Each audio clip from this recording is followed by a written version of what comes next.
First, we open the glove box. Notice on top of the glove box right there are 4 positions. All those 4 positions have tabs that we need to pull and then pull the plastic cover down. There is one tab pulled out. We'll need to keep on doing this for all the tabs on the top side. Pull and hold the tab and then pull down the top cover.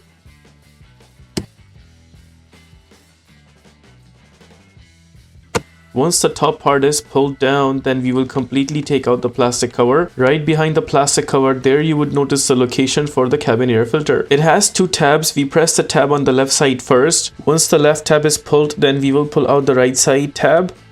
Both of the tabs are pulled. Now we will completely pull out that cabin air filter. This is how the cabin air filter looks like, and this is the part number for this specific cabin air filter. You can also find this part number in the description of this video. Now in my case, the filter is good, so I'll be installing it back, but in your case, if you have a new filter and you want to install it back, just make sure the arrow right there at the front is pointing towards downside. We punch in the filter all the way in, making sure all the tabs are completely in as well. Seems like the filter is in firm and strong. Now we will go ahead and punch in that plastic cover. Make sure the tabs towards the filter are slided in first.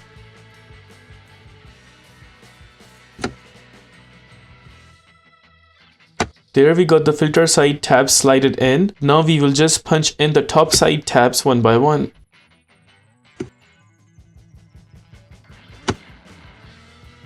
With all the tabs punched into their respective position, we are good to close the glove box, and with that we are done with the replacement of cabin air filter. If this video helps you in any way, please consider liking this video and subscribing to our channel.